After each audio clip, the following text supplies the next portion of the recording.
하나님 아버지, 2024년 한평교회 올해 첫 번째 예배를 하나님 앞에 올려드리나이다. 하나님 아버지, 우리의 이 예배 가운데 주 영광으로 임하사 우리 하나님께서 마땅히 취하셔야 할 그 아름다운 영광이 온전히 충만히 흡족되는 이 예배 되게 하여 주옵소서. 지난 2023년에 서럽고 흐트러진 우리들의 모습들은 이제 없이 하시고 2024년에는 우리 하나님께서 우리 화평교회에 기대하시는 그 위대한 부흥의 모습 하나하나 우리 하나님께서 직접 이루어 가시사 우리가 하나님의 백성들로 하나님의 교회로 손색 없는 그런 모습으로 일신 우일신 하루하루 새로워지는 우리 모두 될 수 있도록 주님 인도하여 주옵소서. 말씀을 오늘도 우리들에게 보내시사 그 말씀으로 우리를 새롭게 하여 주옵소서. 감사하고 예수님의 이름으로 기도합니다. 아멘. 주기도문 합니다. 하늘에 계신 우리 아버지, 아버지의 이름을 거룩하게 하시며 아버지의 나라가 오게 하시며 아버지의 뜻이 하늘에서와 같이 땅에서도 이루어지게 하소서. 오늘 우리에게 일용할 양식을 주시고 우리가 우리에게 잘못한 사람을 용서하여 준 것 같이 우리 죄를 용서하여 주시고 우리를 시험에 빠지지 않게 하시고 악에서 구하소서. 나라와 권능과 영광이 영원히 아버지의 것입니다. 할렐루야. 오늘 우리들에게 주시는 하나님의 말씀은 시편 147편 11절부터 15절까지 있는 말씀입니다. 시편 147편 11절부터 15절까지 있는 말씀.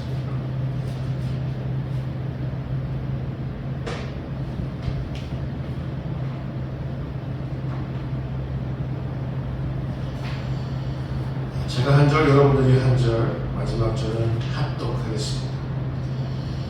여호와는 자기를 경외하는 자들과 그의 인자하심을 바라는 자들을 기뻐하시는도다. 예루살렘아 여호와를 찬송할지어다. 시온아 내 하나님을 찬양할지어다. 그가 내 문빗장을 견고히 하시고 내 가운데에 있는 너의 자녀들에게 복을 주셨으며 내 경내를 평안하게 하시고 아름다운 일로 너를 베풀리시고 함께합니다. 그의 명령을 땅에 보내시니 그의 말씀이 속히 달리는도다. 아멘. 할렐루야.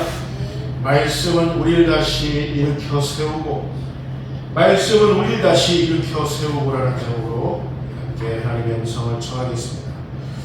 이 순간 설교하는 저에게나 말씀을 경청하시는 여러분들에게 우리 하나님께서 공의 역사하시기를 소망합니다. 우리는 그동안 우리의 인생을 세워보려고 수도 없이 많은 시도를 해왔습니다. 이런 방법도 써봤고 저런 방법도 써봤습니다. 이렇게 하면 세워지겠거니 싶어서 이런 일에 손대보기도 했고 저런 일에 손대보기도 했습니다. 그저 알량한 우리 힘으로 우리 계획으로 그리고 난 다음에 먼 길 돌아오고 난 다음에 늘 깨닫습니다. 우리는 우리 힘으로 우리 계획으로 우리 인생을 세울 수 없는 거로구나. 나의 힘으로 나의 계획으로 내 인생을 세운다는 건 어불성설이구나. 늘 깨닫습니다. 우리 힘으로 우리 계획으로 우리 인생을 펼쳐나갈 수 있는 것처럼 보이지만 실상은 그렇지 않았다는 것입니다. 우리 인생 배후에 보이지 않는 손이 계십니다. 우리의 인생을 세우시는 보이지 않는 손, 우리의 가문을 일으켜 세우시는 보이지 않는 그 하나님의 손이 계신다는 사실을 여러분 기억하시기 바랍니다. 우리의 인생을 주관하시는 우리 하나님이 계십니다. 시편 127편 1절 말씀은 우리 인생을 놓고 이런 노래를 남긴 바 있습니다. 우리 같이 읽겠습니다. 우리 화면을 참조해서 같이 읽겠습니다. 시작. 여호와께서 집을 세우지 아니하시면 세우는 자의 수고가 헛되며 여호와께서 성을 지키지 아니하시면 손에 빼어 있으니 헛되도다.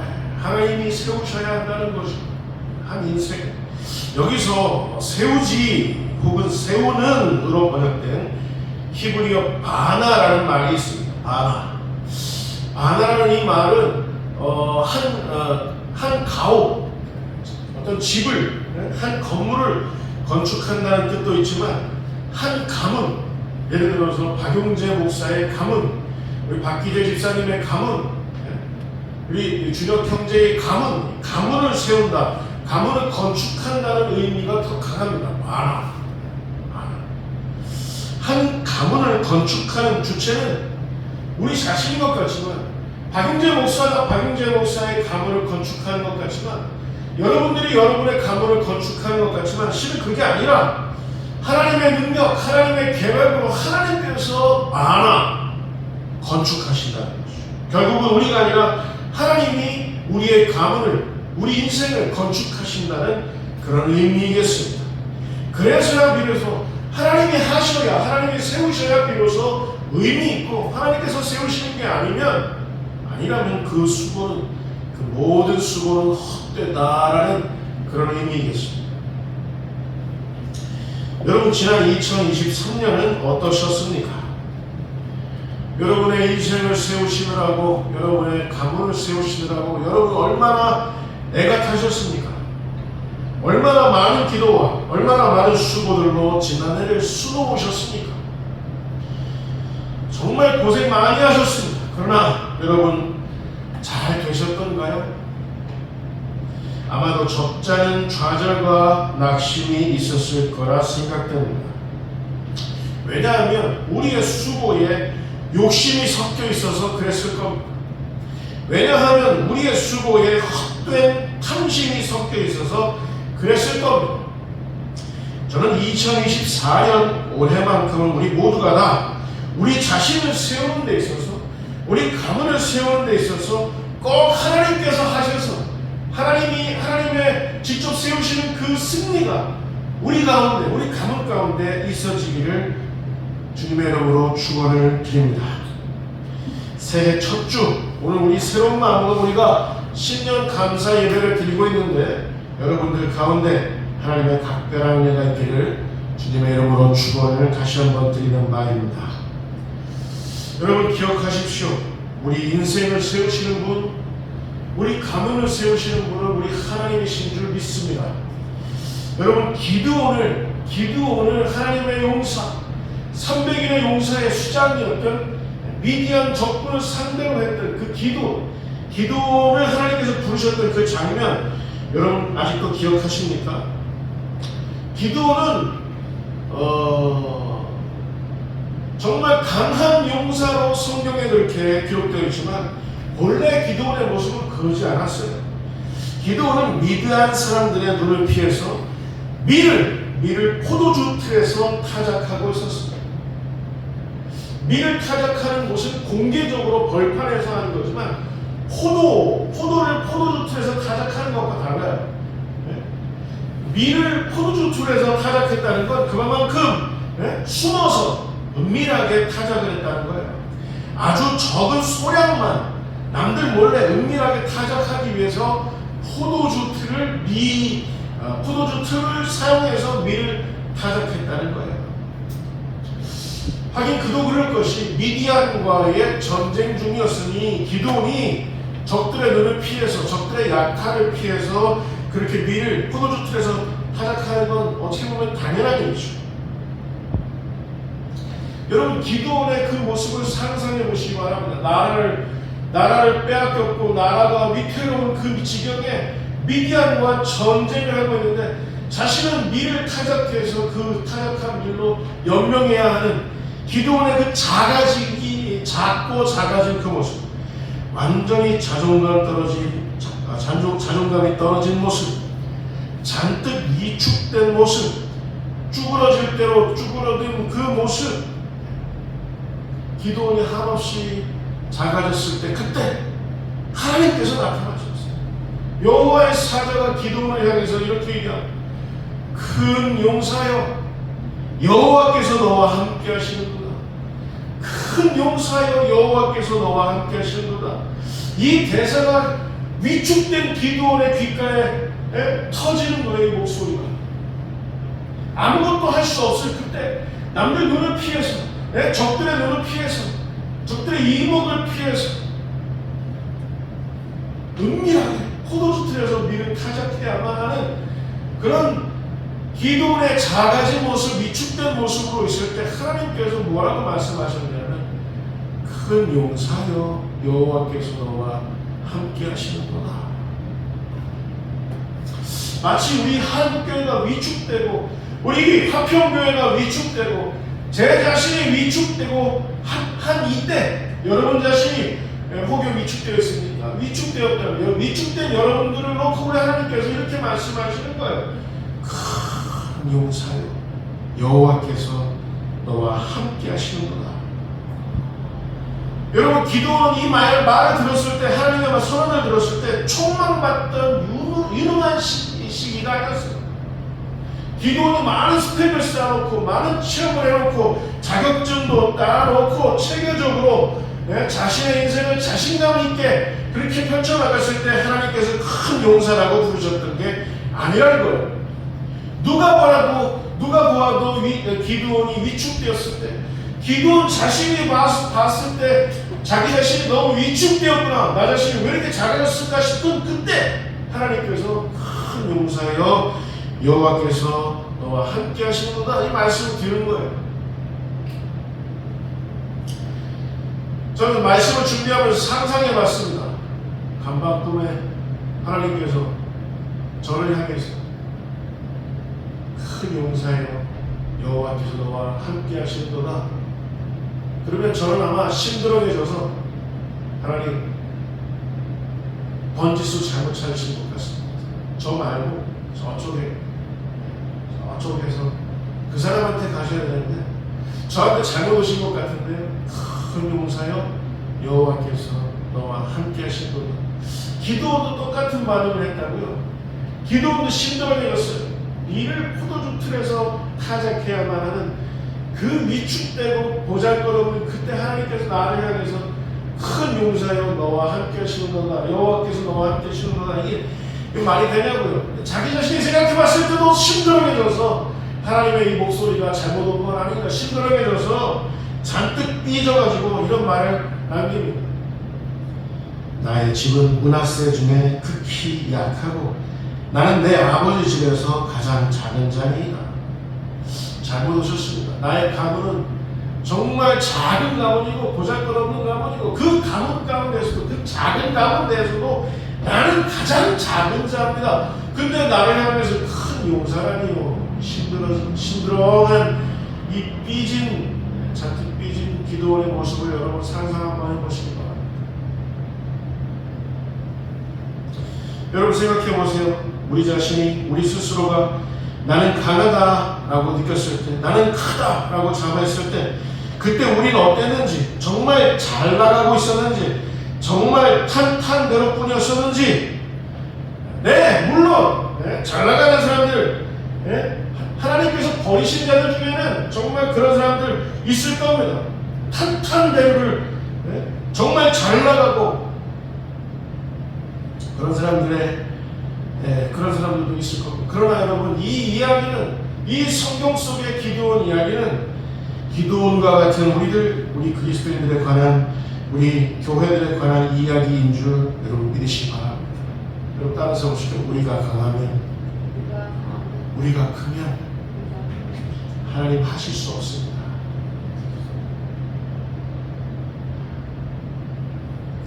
여러분 우리가 잘 나가면 우리가 높아지면 하나님께서는 하나님 당신의 소원을 우리에게 기대게 하실 그 틈이 없어지는 거예요. 제가 잘 나가는 목사는 우리 화평교회가 잘 나가는 대형교회면 하나님께서 우리들을 향해서 우리 하나님의 소망을 우리들에게 기대게 하실 그 소망을 물들게 하실 그 틈이 없어지는 거예요. 우리가 잘 나가면 그때 어떻게 되는지 여러분 제가 예언할까요? 우리가 잘 나가면 우리가 커져버리면 우리는 더 헛된 소망, 더 세상의 소망을 놓고 왜 하나님 이것 안 주시냐고 불평할 거예요. 아마. 우리가 잘 나가면 그때 우리 말은 안 해도 하나님 없어도 된다고, 우리 이 큰 우리 화평교회 교세면 얼마든지 감당할 수 있다고, 괜찮다고 생각할 때니까 하나님께서는 여지를 안 두시는 거죠. 여러분, 기드온은 특출난 인물이라기보다 우리와 같이 평범한 농부에 불과했습니다.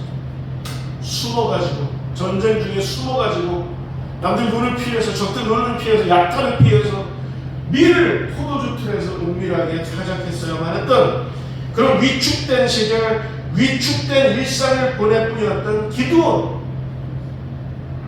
잔뜩 위축되어 있던 저와 같은 사람, 잔뜩 위축된 우리 화평교회 같은 교회, 그런 위축된 시즌을 보내는 사람들에게 하나님께서 나타나신 겁니다.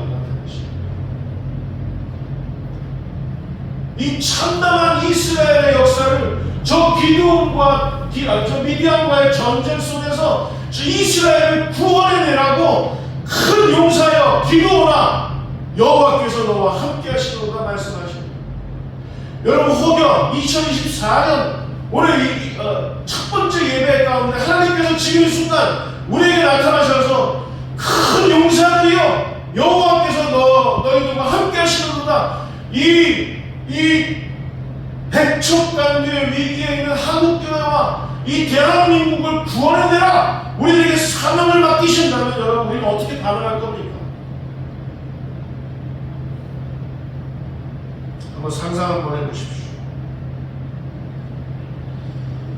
여러분, 우리가 생각하기로 본래 사명이라는 거는 잘나가는 사람들, 잘나가는 교회들, 잘나가는 목사들, 엄청 이 한국 사회를 떵떵거릴 수 있는, 얼마든지 대통령 한 명을 세울 수도 있고 자질시킬 수 있고, 한 정권을 탄생시킬 수 있고 쇠락시킬 수도 있는 그런 힘 있는 교회들, 하나님께서 그런 교회들을 통해서, 그런 그리스도인들을 통해서 사명을 맡기시는 거, 이게 당연한 거 아니냐고요. 근데 그게 아니라는 거예요. 하나님의 마음은 위축된 시즌, 위축된 시절을 보내고 있는 기드온과 같은 저와 여러분들을 바라보시면서 대한민국을 부탁하시는 거죠.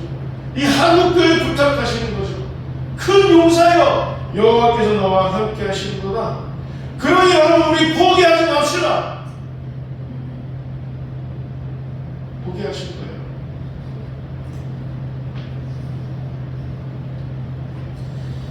여러분, 우리의 진가와 우리의 잠재력은 하나님의 소산입니다. 우리의 소산이 아니에요. 우리의 진가는 우리가 아직 보여줄 게 많은데 아직 못 보여줬네. 내가 나의 진가가 거기에 달려있는 게 아니란 말이에요. 하나님께서 아직까지도 우리 자신을 통해서 보여주실 게 있다는 거예요. 우리의 진가는. 여러분, 아멘이십니까? 여러분, 우리 화평교회의 진가는 하나님께서 우리 화평교회를 통해서 보여주실 일들이 아직까지 남아있다는 그 잠재력 속에, 하나님의 계획 속에 우리 화평교회의 진가는 거기에 있다는 사실을 여러분 믿으시기 바랍니다. 우리는 우리의 인생을 세우기를 원하지만 우리의 가문을 세우기를 원하지만, 우리는 우리 화평교회를 세우기를 원하지만, 우리의 힘으로, 우리의 계획으로 안 되고 하나님의 눈으로, 하나님의 힘으로 된다는 사실을 여러분 믿으시기 바랍니다. 거기에 진가가 있는 거예요. 거기에 우리 잠재력이 있는 겁니다. 여러분, 개개인의 진가와 개개인의 잠재력 역시도 마찬가지입니다. 여러분 자녀들의 진가와 여러분 자녀들의 잠재력도 거기에 있다는 거예요. 하나님께서 보여주셔야 합니다. 하나님께서 일깨워주셔야 합니다.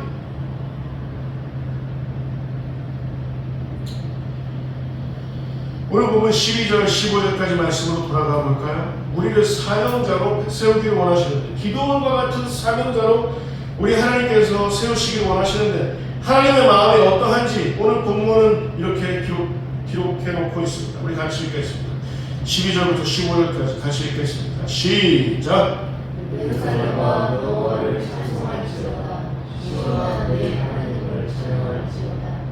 그가 내 무기점을 공고히 하시고 내 가운데 있는 너희 자녀들에게 복을 주셨습니다. 내 경배를 평안하게 하시고 아름다운 mir로 너를 배불리시며 그의 명령을 땅에 보내시니 그의 말씀이 속히 달리는도다. 예루살렘아 시온아 라고 이렇게 되어 있는데, 여기서 예루살렘 시온, 바로 우리 기도원과 같은 잔뜩 위축된 시즌을 보내고 있는 그리스도인들, 저와 여러분들 같은 사람들에게 우리 하나님께서 약속해 주시며 이런 선포를, 이런 약속을 해놓고 계시는 겁니다. 우리가 찬양해야 할 이유를 몇 가지가, 한 4가지 정도 소개가 되어 있는데, 첫 번째, 그가 내 문빗장을 견고히 하시고 하셨어요. 하나님께서는 우리를 위협하는 것이 무엇이든 그 모든 것들로부터 우리를 지켜주실 것이다. 우리 성문에, 우리 인생의 문빗장, 우리 가문의 문빗장, 우리 교회의 문빗장을 우리 하나님께서 견고하게 해주실 것이다 약속해주고 계신다는 거예요. 누가 우리를 위협하든, 여러분 우리 화평교회를 누가 위협하겠습니까? 네? 여러분 자신을, 여러분의 가정은 누가 위협하겠습니까? 하나님은 우리의 문빗장을 견고히 해주시는 분이신 줄 여러분 믿으시기 바랍니다. 여러분 제발 우리 문빗장, 내 인생의 문빗장 내가 채우지, 내 가정의 문빗장 내가 채우지, 우리 교회의 문빗장 우리가 채우지, 이런 생각하지 마십시오. 하나님이 견고하게 하셔야 소망이 있다는 사실, 여러분 아멘 하실 수 있을까요? 두 번째, 하나님께서 우리 인생을 세우시기를 원하시는데 하나님께서는 어떤 분이시냐? 자, 두 번째, 내 가운데 있는 너의 자녀들에게 뭐 하셨으며? 복을 주셨습니다. 우리 자녀들에게, 우리 청소년들에게 약속된 여러분들의 자녀들에게 이런 약속을 하시는 거예요. 뭘 주신다고요? 복을 주신다 하셨습니다. 여기서 복을 주신다는 이 말은 신명기 28장 32절 말씀과 깊은 연관이 있습니다. 자, 우리 같이 읽겠습니다. 시작. 내 자녀를 다른 민족에 내려두고 종종이 생각하고 사진으로 눈이 피곤하였으나 내 손에 힘이 없을 것이다. 자, 이 말씀은요, 히브리서 신명기 28장 32절 이 말씀은 하나님께서 하나님 앞에 불순종했기 때문에 하나님께서 형벌을 내리시는 인생, 형벌을 내리시는 그 나라에게 내리신 그 저주를 담고 있습니다. 하나님 앞에 불순종한 인생은 어떤 걸 겪냐면 다음과 같은 것을 겪어요. 너희들 자녀를 다른 민족에게 빼앗길 것인데, 너희들 자녀들을 빼앗기고 난 다음에 종일 너 빼앗긴 그 자녀를 네가 생각하고 찾느라고 눈이 피곤해지나 너의 힘이, 너 손에 힘이 없을 것이다.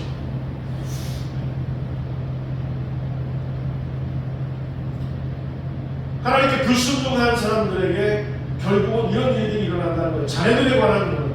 자녀들을 빼앗기는데 그 찾느라고 눈에 힘이 없고 손에 힘이 없어지는 그런 정말 모진 체험을 하게 된다는 거예요.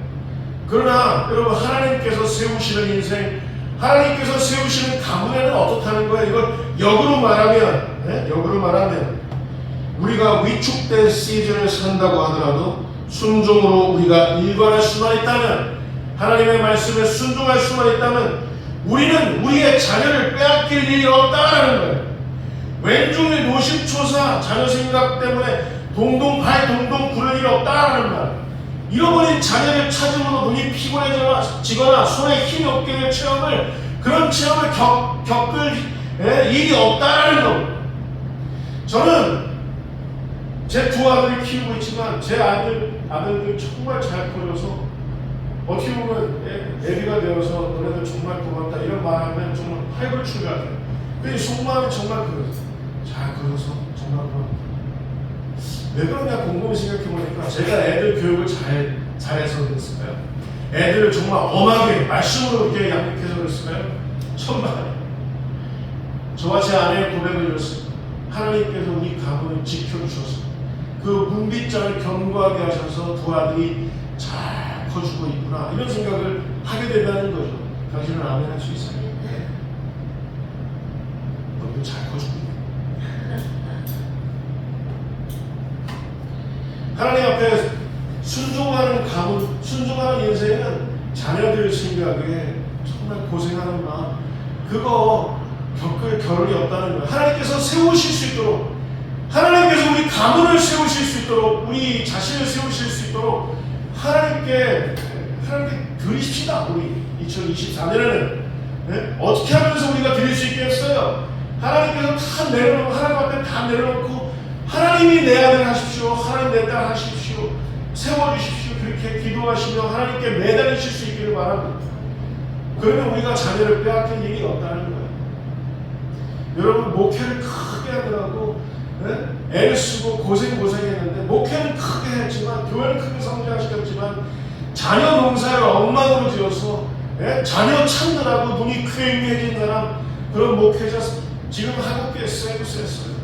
저는 얼마나 행복한 목사입니까? 이 대목에서 너무 많이 가는 것 같아요. 자, 세 번째, 하나님께서는 우리 인생, 우리 가문을 세우시기를 원하시는데, 하나님 어떤 분이시냐? 세 번째, 우리 한번 찾아볼까요? 방금 본 그 본문에서 내 경례를 어떻게 하시고? 내 경례를 평안하게 하시고, 이 경례를 평안하게 해주신 분이 우리 하나님이신 줄 여러분 믿으시기 바랍니다. 우리 삶의 바운더리, 우리가 직장 생활했는데, 우리가 사회생활하는데 그 바운더리를 우리 하나님께서 평안하게 해주신다는 거예요. 여기서 평안하게 해주신다. 여러분, 어떤 단어가 떠오릅니까? 히브리어 샬롬이라는 말이 떠오르시죠. 여러분, 이거는 샬롬이라는 말은 두 가지 의미가 있어요. 우리가 잘 아는 것 같지만 잘 몰라요. 샬롬. 그냥 만날 때 샬롬 그러면서 그냥 이스라엘 사람들 이렇게 인사를 합니다. 그게 아니에요. 이스라엘 사람은 샬롬을 어떻게 쓰냐면, 하나님이 나에게 임재하셔서, 하나님이 내 인생에, 내 가정에, 내 교회에 임재하셔서 하나님 완벽하게 저는 지금 충족되어 있습니다. 그게 샬롬인 줄 여러분 믿으시기 바랍니다. 여러분 아멘 하실 수 있을까요? 하나님 때문에 완벽하게 충족된 선택. 여러분 2024년 여러분 가정에, 여러분 자신에게 이런 복이 있기를 주님의 이름으로 축원드립니다. 그리고 또 하나, 에베소서 2장 14절에 이렇게 기록되어 있어요. 우리 같이 읽겠습니다. 시작. 그는 우리의 화평이시니라. 또 하여서 원수의 이렇고 중간에 막힌 나무를 자기 죄로 서시고. 네, 이게 무슨 말이냐면, 샬롬을, 그는 우리의 화평이시니라. 여기서는 이제 헬라어로 쓰였겠죠. 에이레네 뭐 이런 말로 쓰였겠지만, 확인해 봐야겠지만, 샬롬은 본래 둘이었던 것을 하나 되게 한다. 원수되었던 사이를 하나 되게 한다라는 의미인 줄 여러분 믿으시기 바랍니다. 여러분 가운데 혹여 여러분 자신이 하나님과 지금까지 원수로 살아오셨습니까? 여러분 가운데 혹여 여러분의 자녀가 하나님과 원수된 상태로 그렇게 살아왔습니까? 여러분의 가문이 그러했습니까? 그러면 하나님께서 화평, 샬롬케 하신다는 말은 뭐냐면, 우리 경례를 평안케 하신다는 약속은 뭐냐면, 하나님께서 원수된 사이라도 하나님께서 다시 하나님과 하나 되게 하신다는 그런 의미인 줄 여러분 믿으시기 바랍니다. 하나님께서 정리합니다. 우리 경례를 평안케 하신다는 말은 뭐냐면, 하나님께서 우리 삶의 바운더리를 완벽한 충족의 상태로 그렇게 하신다. 첫 번째. 두 번째, 지금까지 원수된 상태로, 둘인 상태로, 틀어진 상태로 지내왔던 하나님과 우리 사이의 그 관계가 완벽하게 하나 된 상태로 회복된다라는 의미가 샬롬인 줄 여러분 믿으시기 바랍니다. 여러분 아멘 하실 수 있을까요? 그리고 네 번째, 하나님께서 어떻게 해주신다고 약속하고 계시죠? 우리를 아름다운 일로 배불리신다라고 약속하고 계십니다. 아름다운 일로 배불리신다. 여러분, 밀이 아름답다? 무슨 말이에요? 먹는 게 아름다워요? 말은 무슨 말이냐면, 밀이 가장 좋다, 밀이 가장 우수하다는 거예요. 여러분, 처음 오대 스타일로 밥을 해 드셔보셨습니까? 제가 특정 지역을 이렇게 하는 건 아니지만 정말 맛있더라고요. 거기 쌀은 정말 좋아요. 밀이 좋다라는 말은 거기 밀은 진짜 끝내주게 맛있다, 최고로 우수하다, 그런 말이에요. 이런 아름다운 밀로, 가장 좋은 밀로, 가장 우수한 밀로 우리를 배불리신다. 한 번 주시고 마신다, 그게 아니라 항상 배불리신다, 그런 말이에요. 하나님께서 세우시는 인생, 하나님께서 세우시는 가정은, 할렐루야. 여러분, 우리 가정이, 우리 교회가 지금까지 하나님께서 지금까지 우리를 배불리게 가장 좋은 모습으로 지금 먹여오시고 계신다는 사실을 여러분 믿으시기 바랍니다. 15절 말씀 우리 같이 보겠습니다. 결론입니다. 15절 말씀. 자, 같이 읽겠습니다. 시작. 그의 명령을 땅에 보내시니 그의 말씀이 속히 달리는. 여러분, 하나님께서 저와 여러분의 인생을 세우신다는 사실, 이 사실을 믿으십니까? 가장 좋은 일로, 그리고 또 완전히 충족된 상태로, 그리고 또 하나님과 다시 그 틀어진 관계가 다시 회복되는 그런 모습으로 하나님께서 우리들에게 가장 이렇게 아름다운 걸로 우리의 인생을 세우신다, 우리 가문을 세우신다, 우리 교회를 세우신다, 이 사실을 믿으십니까? 근데 그 말씀이 말씀으로만 끝나는 게 아니라 말씀이 어떻게 한다는 거예요? 그 말씀을 하나님께서 땅에, 우리들이 거해 있는 땅에 하나님의 말씀을 보내주신대요. 하나님께서 그 하신 말씀이 지금까지 우리들에게 속히 달려오고 있다는 약속입니다. 여러분, 아멘 하실 수 있습니다. 하나님은요, 우리들이 용자야 사랑한다 이러시고 너 내 사랑을 받아라 하시 많은 게 아니라 그 하신 말씀을 우리 삶 속에서 현재화시키시기 위해서 그 말씀을 보내시고 그 말씀이 우리에게 달려오게끔 우리 하시는 분이 우리 하나님이시다는 사실을 여러분 믿으시기 바랍니다. 하나님께서 우리의 인생을 세우시겠다, 우리 가정을 세우시겠다, 우리 화평교회를 세우시겠다, 한국교회를 세우시겠다, 대한민국을 세우시겠다는 이 약속의 말씀은 우리 삶의 현장에 달려오고 있다는 사실을 여러분 믿으시기 바랍니다. 할렐루야. 그렇기 때문에 여러분, 하나님의 말씀을 믿으시기 바랍니다. 여러분, 기도원이 얼마나 답답했을까요? 전쟁 중에 밀을 포도주 타작틀에서 숨어서 그거를 타작했어야만 했을 그 기도원의 그 심드렁해진 잔뜩 위축된 모습을 한번 상상해 보십시오. 저와 여러분의 모습, 우리 화평교회의 모습 아닙니까? 용기를 잃어서 저는요, 하나님의 정의에 속하느라고 역발상 기교세라는 그런 글귀를 남겨놓고 하나님께 속하겠다고 우리 약속했던 그런 용기 있는 목회자였었다고요. 근데 그 용기가 다 없어졌어요. 지금은 역발상 기교세입니다 라고 하기에는 지금 너무 힘들어져 있어요. 그런데 이런 위축된 시즌을 보내고 있는 사람들에게 하나님께서 뭐라고 말씀하시는 겁니까? 큰 용사여, 여호와께서 너와 함께 하시노라. 그럼 말씀해놓고 책임 안 지시고 그냥 이렇게 하시는 게 아니라 그 말씀이 우리들에게 달려오는 거예요. 말씀, 우리를 이루시느라고, 우리의 인생을 이루시느라고. 여러분, 오늘 설교 제목이 뭐예요? 벌써 까먹었어요. 우리는. 말씀은 우리를 다시 일으켜 세우고, 말씀이 우리를 다시 일으켜 세우고, 말씀이 우리 자신뿐만 아니라 우리 가정을 일으켜 세우고, 말씀이 여러분의 자녀들을 다시 일으켜 세울 줄 믿습니다. 다루는 것으로는 안 돼요. 하나님의 약속의 말씀은 오늘도 쉬지 않습니다. 위축된 것만 같은 그런 우리를 하나님께서는 가만히 두지 아니하시고 그 말씀 우리에게 땅에 보내시고 그 말씀은 우리에게 속히 달려오고 있다는 사실을 믿으시기 바랍니다. 말씀이 우리를 다시 세우실 줄 믿습니다. 말씀이 우리 가정을 다시 세우실 줄 믿습니다. 우리에게 달려오는 그 말씀이 우리 화평교회를 다시 일으켜 세울 줄 믿습니다. 그 말씀이 한국사회를, 이 한국교회를 다시 일으켜 세우실 줄 믿습니다. 2024년 다시 일으켜 세우시는 하나님 말씀의 그 은혜가 우리들에게 있기를 주님의 이름으로 다시 축원을 기도합니다. 기도하겠습니다. 하나님 아버지, 감사합니다. 우리를 다시 일으켜 세워주옵소서. 그 말씀이 우리를 향해 달려오고 있다는 이 위대한 사실을 다시 발견하게 하셨사오니 우리에게 믿음 위에 믿음을 더하여 주옵소서. 2023년은 우리 화평교회가 많이 위축된 모습을 하나님 앞에 보였지만 2024년에는 큰 큰 용사가 되는 그런 전기가 되는 그런 단초가 되는 한 해로 올 한 해를 삼아 주옵소서. 감사합니다. 예수님의 이름으로 기도합니다.